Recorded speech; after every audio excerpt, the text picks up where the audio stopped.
ជំរាបសួរលោកស្រីអ្នកនាងកញ្ញាសូមស្វាគមន៍មកកាន់ការផ្សាយរបស់កម្មវិធីព័ត៌មាន FMS ប្រចាំសប្តាហ៍នៅក្នុងសប្តាហ៍នេះយើងសូមលើកយកប្រធានរឿងសំខាន់ៗដូចតទៅអាកាសយានដ្ឋានអន្តរជាតិដៃជោទំព័រថ្មីនៃមហិច្ឆតាអាកាសចរនិងការអភិវឌ្ឍរបស់កម្ពុជាចំនួនរោងចក្រសហគ្រាសនៅកម្ពុជាកើនឡើងដល់ជាង 45,000 កន្លែងនិងមានកម្មករនិយោជិតជាង 1,800,000 នាក់ការវិតម្លៃនិងត្រួតពិនិត្យកម្មវិធីកែតម្រង់ហិរញ្ញវត្ថុសាធារណៈ CAP4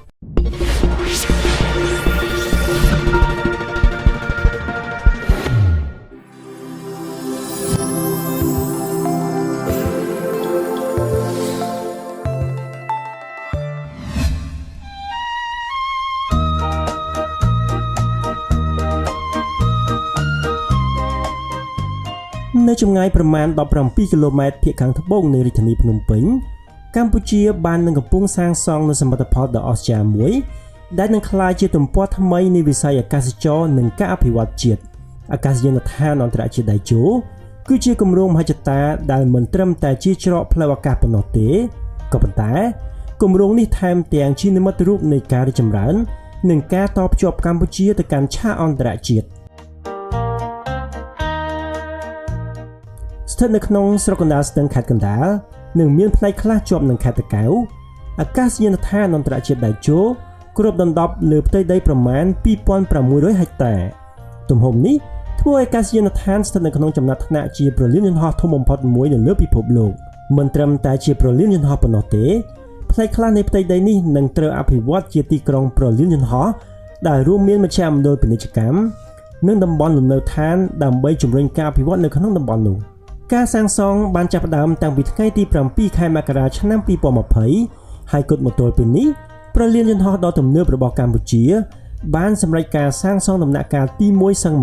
100% ហើយរដ្ឋាភិបាលបានកំណត់យកថ្ងៃទី 9 ខែកញ្ញាឆ្នាំ 2025 ជាកាលបរិច្ឆេទចាប់ផ្ដើមប្រតិបត្តិការហោះហើរនិងថ្ងៃទី 20 ខែតុលាឆ្នាំ 2025 សម្រាប់ពិធីសម្ពោធជាផ្លូវការអាកាសយានដ្ឋានដៃជោត្រូវបានរចនាជាព្រលានលំដាប់ 4F ដែលអាចទទួលយកយន្តហោះខ្នាតធំដូចជា Airbus A380 និង Boeing 747 គម្រោងនេះបែងចែកជា 3 ដំណាក់កាល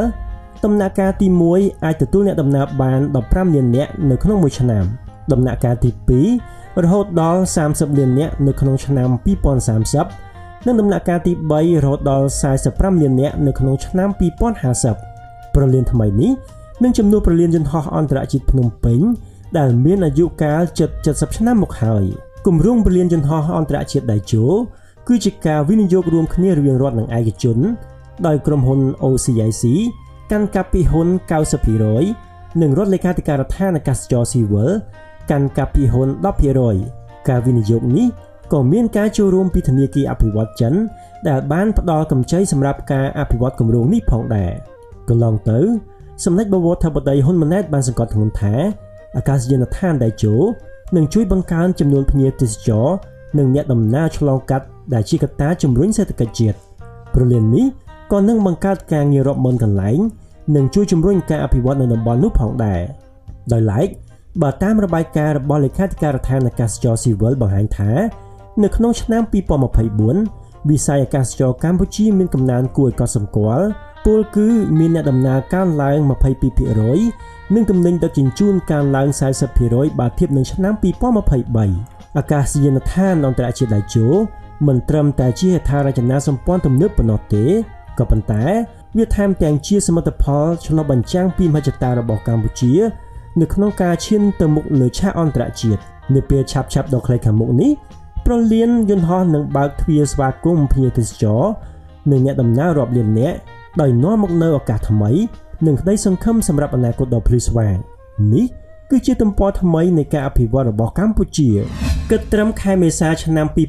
2025 ចំនួនរោងចក្រនិងសហគ្រាសនៅកម្ពុជាបានកើនឡើងដល់ជាង 45,000 កន្លែងដោយមានកម្មករនិយោជិតជាង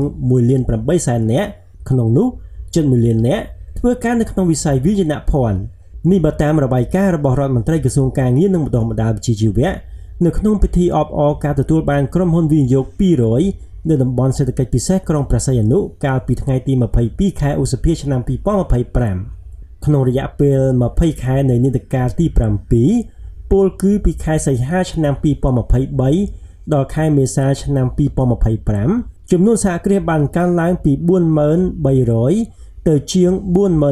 45,000 ហើយកម្មករកើនពី 1,65,000 នាក់ទៅ 1,87,000 នាក់ដោយបានផ្ដល់ប្រាក់ឈ្នួលសរុបប្រចាំឆ្នាំប្រមាណ $6,000 លានដោយឡែកវិស័យកាត់ដេរមានសហគ្រាស 1,557 កន្លែងនិងមានកម្មករនិយោជិត 97,000 នាក់ជាមួយនឹងប្រាក់ឈ្នួលសរុប $3,000 លាននៅក្នុងខេត្តព្រះសីហនុចំនួនសហគ្រាសបានកើនឡើងពី96នៅក្នុងឆ្នាំ2008ទៅដល់ 3,333 នៅក្នុងឆ្នាំ2025ជាមួយនឹងកម្មករជាង 12,000 នាក់និងប្រាក់ឈ្នួលប្រចាំឆ្នាំ $360 លានដើម្បីបង្កើនប្រសិទ្ធភាពនៃការអនុវត្តផែនការសកម្មភាពរួមដំណាក់កាលទី4ក្រោមកម្មវិធីកែតម្រង់ការគ្រប់គ្រងហិរញ្ញវត្ថុសាធារណៈនិងត្រៀមសម្រាប់ទិសដៅការងារនាពេលអនាគតក្រុមការងារគ្រប់គ្រងគម្រោង FMIS បាននឹងកំពុងខិតខំអនុវត្តសកម្មភាពយ៉ាងសកម្មជាមួយអ្នកពាក់ព័ន្ធទាំងអស់ដោយផ្ដោតលើការឈានទៅប្រើប្រាស់មូលដ្ឋានថវិកាព័ត៌មានសមត្ថកម្ម